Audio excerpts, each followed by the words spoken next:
All right, folks, let's talk about that Wolfe 17 VSC that was in the yard here the last month. I really enjoyed having that here. We got a lot more wood split in late December and January because it was here. We had not abnormally cold weather, just normal Minnesota weather, really. But it was a cold Christmas and cold New Year's. We had a couple weeks there where it was below zero highs, or we had a week, I suppose, that was below zero high. So -1, -2 was the high for the day. We had a couple weeks where we got into the single digit highs, so 8, 9, 10, something like that. And then just a few days where it was probably up in the 30s.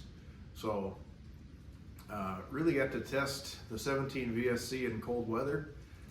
It starts quite easily. Obviously, the warmer it is, the easier it starts. The 800, same deal.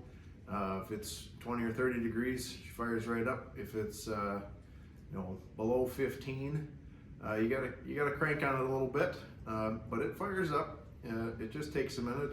Everything is cold, and it doesn't have a block heater or anything like that. So I believe that's available on the diesel engines that Wolfe has, but not in a vertical splitter. So, but yeah, really impressed with it. We did a little bit of everything. We did bundle wood, we did boiler wood, we did fireplace wood, and to me, boiler wood is kind of the bigger stuff, like 6x6s, 4x6s, that size. Something you're going to feed an outdoor wood boiler with. Fireplace wood to me is kind of that 4x4, 5x5, and smaller triangles. Bundle wood is obviously, that's going to be more of your 2x4, 2x2, 2x3, 1.5" by something, right? And then I just had some cookies laying around, some offcuts, and so we tried doing mini firewood or pizza wood with that. And it really does, on that pizza wood and that mini firewood, you really have to have high quality rounds. Same goes for the box wedge. The straighter, clearer the round is, the easier it splits, and the easier it is to maintain those small bookends, right? You guys see me kind of flipping and rolling with the box wedge to try and get that middle section out of the round. It's like a big dictionary or a big book. To me, that goes through the box wedge super easy. Well, you're after the same kind of thing with that vertical splitter. You're trying to make a bunch of books, and then you can come back through, turn it 90 degrees or turn it perpendicular to that wedge and just run it and just keep sliding it across and making your pieces. So we got a couple cords, or a cord and a half, of really premium bundle wood, and it's all thanks to that 17 VSC. I don't know, I'm trying to be honest with you guys here, I don't know if I ordered a 17 VS or VSC, I'm not sure I would go with the conveyor. And the reason I say that is, for what I do for bundling, I think it would make more sense to have that, have one of the totes right off of the edge of that round table, so that I could kind of stage stuff on that round end, right where the conveyor swings around. And when I got enough piled up there, I could take that and load it down into the tote. I'd also like to have a tote nearby for debris. That was one thing I tried to talk to you guys a little bit about, is that single wedge and the verticals, or even any of the horizontals running a single knife. You get less trash, but it isn't a lot less. We split, I'll say, like 3 cords of wood, and I probably have a skid loader bucket full of debris and trash. And it's everything from fine little pieces of bark to half splits and kind of things that you guys see coming off the box wedge, just not in the same volume. But there was a fair amount of trash there. I had a pretty good mound of stuff built up by the end of this demo. So it's not nothing, but it is less than a box wedge. But there again, It's how many edges are you cutting against or splitting against. If it's just the one vertical or the one wedge on the horizontal, you don't get as much trash. It's just a fact. If you add the 4-way or you add a 6-way or an 8-way, the more edges you get, the less control you have of which way that round is going to split. So, and if you have enough tonnage, it's just going to slice the wood. It's not going to split it. And that's kind of what you guys see in the box wedge. And if you watch anybody with a 4-way or a 6-way on, that main wedge splits, and then that 4-way, the 4-way or 6-way starts to split the secondary pieces. And if it doesn't pick the right piece of grain, right, it's going to start slicing the wood instead of splitting it. So you really can't get away from that. When it starts slicing the wood, that's where you end up with more trash, because it's slicing a sliver off, and at the same time it's split as well, usually. But then you wind up with this feather in between whatever was split on the main part of the round and where the wedge knife sliced through, and so you wind up with a feather you can take away. So another thing to kind of keep in mind there, I do like the conveyor. If I did more boiler wood, I think I'd like it more, because we did do a couple of those bigger rounds where we, the round was pretty much garbage, but it was, let's split it and see what happens. If it was a good quality round, we got more bundle wood out of it. Once it started to get kind of ugly, we could feed it up the conveyor and into an IBC tote.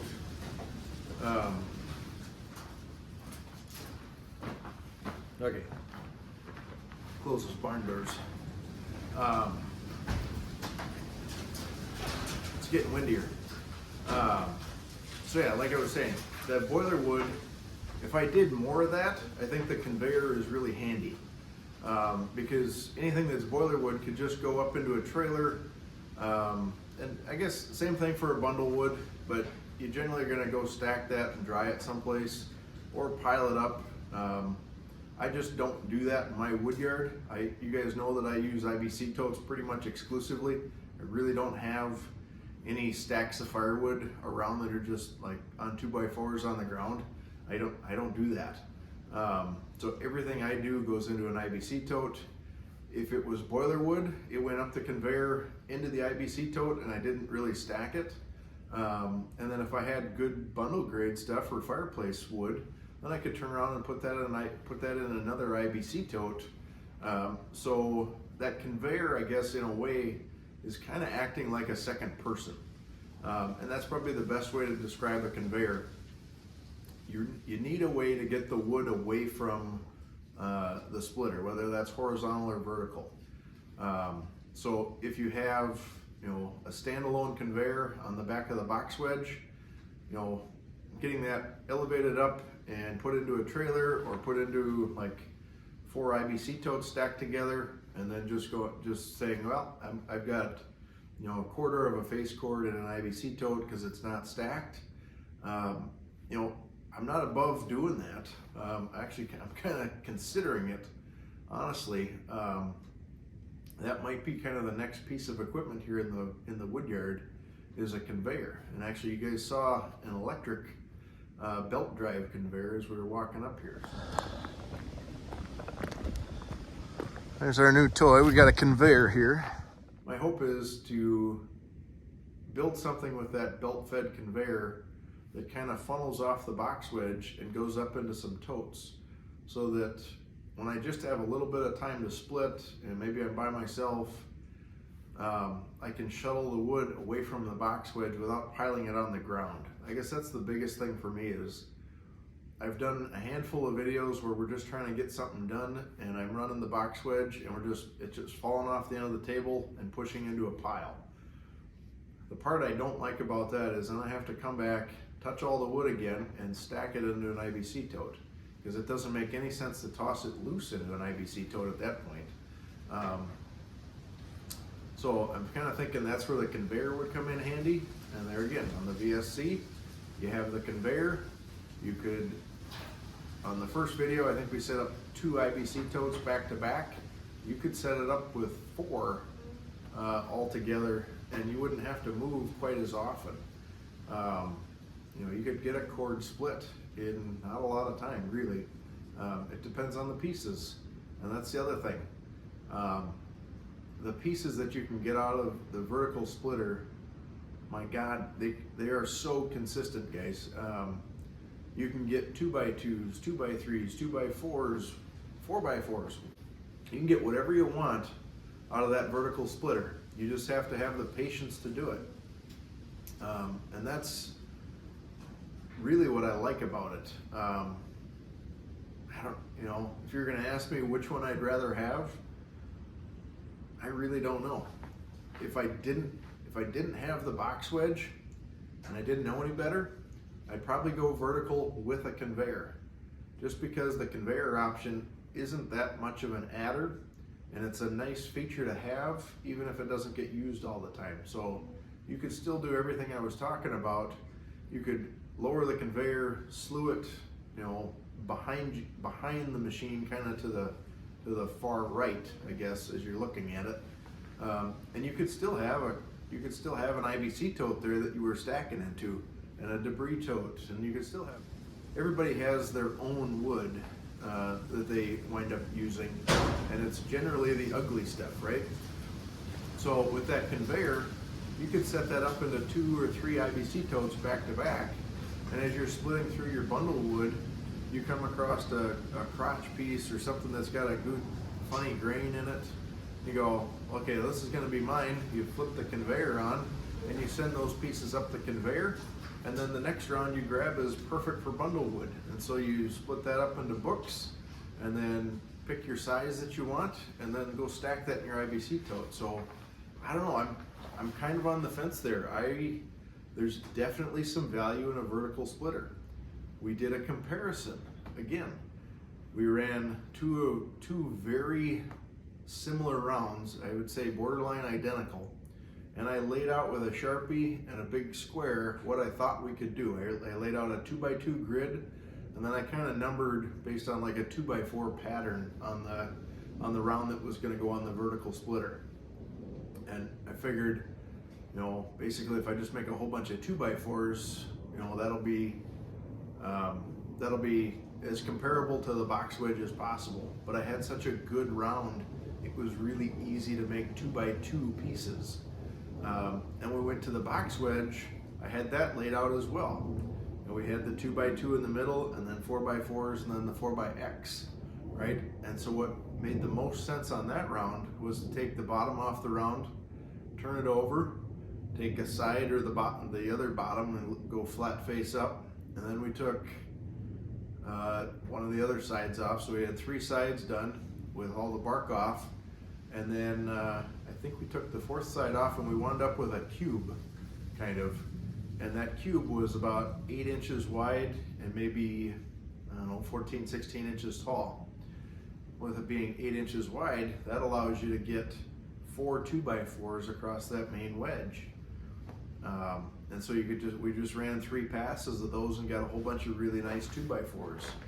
With the box wedge, you got to pick your wedge, right? That's the downside. It's a pin in place. You pick it, so it comes standard with a 3.5 inch box. We're still testing the prototype 2x4 that Wolfe let stay here. And I really like that wedge. I mean, that is my go-to wedge. Everything goes through that now, and I really don't use that 3.5 inch box. I rarely put on the 12-way, and I rarely put on the single knife or the 4-way, because that 2x4 really does everything that I need. And it creates the pieces that I want to provide in my bundles. So I like to provide, you know, 3 or 4 of the 4x4s or the bigger fuel pieces, and then a handful of triangles and a couple 2x4s or some feathers. That's my ideal bundle. I have yet to get complaints or get a piece of paper or something in the roadside stand saying, hey, we really want smaller pieces of wood in these bundles. Nobody's complaining about that, so I'm gonna keep making the same size bundles. And really that's what I do in the wood furnace. You guys can go back to the previous video, or maybe 2 videos by the time this comes out, and we built a fire in the wood stove, or the wood furnace in the basement. I use 2 pieces of fuel on the outside, I do a bed of newspaper, we do fire starters, and then I add those feathers and that little pieces of kindling in, and then we add a couple 3 pieces, 4 pieces of 2x4s and triangles, and then we put some fuel on top of that, some big, 3.5 inch stuff, or 4x4s. That gets a really good fire going. And I think that's what everybody else is doing that's buying my bundles. I mean, that's what makes sense to me. They're making a log cabin. And that's the best part about the box wedge, is you can make a log cabin 3 feet high if you get the right size pieces. So anyhow, I don't know, I'm kind of rambling here, but I'm trying to give you guys my honest opinions on both the vertical splitter and the box wedge. Like I said, I don't know, if I didn't know any better, and I didn't have the box wedge, I'd probably go VSC, vertical splitter with the conveyor. If I was a little bit more budget conscious, I'd probably skip the conveyor, because you can always get a standalone conveyor. You can get, Wolfe makes a 16, 24, 32, and a 40-foot conveyor that you can buy extra after the fact. That's not a bad route either. Then it also gives you if you go that route and you have a standalone conveyor, you have the ability to really slew that conveyor, get bigger piles. If you go like a 32 footer or a 40 footer, you can get some pretty substantial piles underneath that thing and not have to move your splitter. And that was kind of the other thing that I really liked about that VSC, is it had fork pockets on it. So that last night that we were splitting and kind of putting scraps on it at the very tail end of that video, I'd taken the skid loader out, picked that machine up from where it was sitting the night before, and I moved it to where it was, and I turned it around so that the hitch was facing out, so that all I had to do in the morning was back up to it and connect everything. I could just drive away. So that is something that I'd like to see on like the 35 show at some point, if it were possible, is to put a set of fork pockets on those trailerable models so that you could pick them up out of their wood yard and go set them someplace if you had a skid loader. You don't need the quick attach plate, but just somewhere to slide the forks in that would be consistent and it would match a balance point. That VSC having the fork pockets, I think you really want like a 5 or a 6 foot fork. I do run 5 foot forks on the case here. I found that to be the best. I can't quite pick up 2 totes back to back, but it affords me the ability to like lift a pallet out of the truck or put something in the truck without running the forks into the back of the cab. So if you had 6 foot forks, you maybe run into that a little bit. But 4 foot forks, to me, that's for setting up on a trailer, or ideally moving these IBC totes around. But I like being able to, with these tracks, you can't, the totes have to be spread apart, or whatever you're doing has to be spread apart at least 18 inches to get these tracks by. So if you need a little bit more reach, that extra foot on the forks really does help. But anyway, getting back to the vertical splitter, 5 or 6 foot forks, so you reach almost all the way through the machine. And then when you pick up, you're much more stable.